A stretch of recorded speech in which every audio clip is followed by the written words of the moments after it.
Mimi naitwa Adam Hussein Ngoma Shekuamba.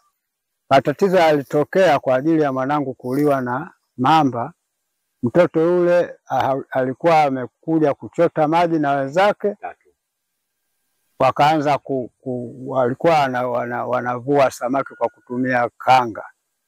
Basi mamba alikuja akamchukua hapo akamzamisha kwenye maji akapotea. Wanakijiji kwenye hasira kali wakaja tukashirikiana. Basi baadaye mpaka yule mtoto akapatikana baada ya masaa kama mawili hivi akiwa amekufa.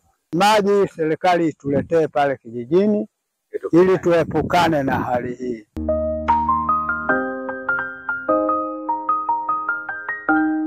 Ni mamba wa Afrika ambaye tunaita ni mamba wa Nile. Mamba ndio mamba mkubwa. Akikaa chini urefu wake ni mita 5 mpaka 6. Unapiga hatua ngapi? 5 mpaka?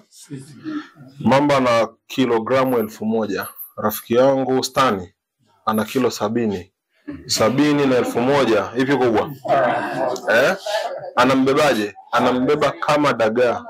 Kama dagaa. Mdomoni mamba mdomo wake si ndio umeka design hii. Akifunga hivi ni pound 1500. Sasa akikushika sawa. Mwenzako mapafu yake anaweka masaa ngapi? Wewe wana ndugu yangu dakika 25. Ukiwa mjuzi wa kuogelea sekunde 25.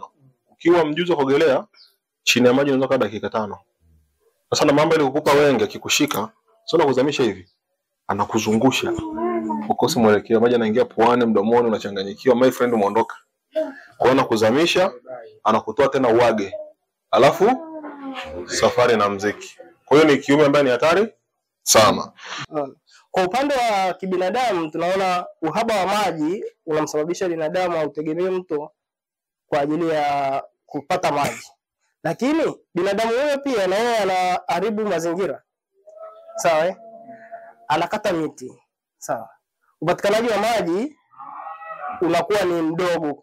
Tunaongelea upatikanaji wa maji kwa ujumla. Vyanzo vya maji vinakuwa vidogo kwa sababu ya jua kali, ukame, hata ile ujazo wa mto unapungua.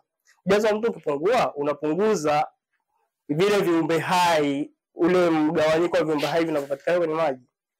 Sawa. Kwa hiyo mamba sasa badala ya kupata chakula cha kutosha anakuwa anapata uhaba wa chakula.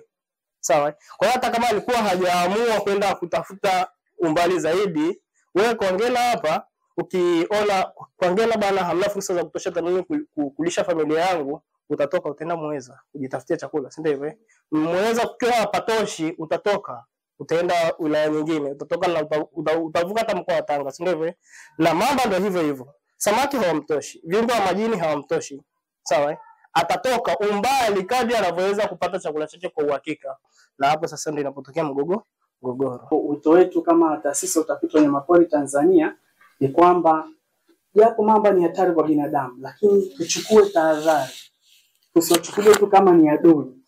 Japo mamba ni hatari lakini wana umuhimu mkubwa sana kwa sababu zifuatazo.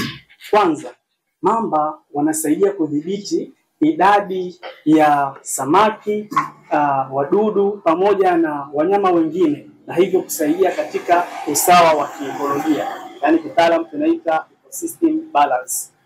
Lakini pia mamba wana tabia ya kula mizoga. Kwa hiyo ile tabia ya kula mizoga inasaidia kusafisha mazingira. Wakisafisha mazingira basi wanaepusha hatari ya kusambaa kwa magonjwa mbalimbali. Lakini sio hivyo tu, mamba wana tabia ya kuchimba mashimo madogo madogo ambayo yanakuwa na maji. Pale hasa watu wanatengeneza viota. Hasa mashimo yale yanakuwa na maji hata wakati wa kiongozi, ambayo yanasaidia kuwa makazi kwa viumbe wengine. Kwa hiyo wanakuwa na umuhimu mkubwa sana. Lakini kubwa zaidi ni kwamba mamba wanatumiwa kama kivutio cha utalii. Hivyo basi wanaongeza pato la jamii na taifa kwa ujumla.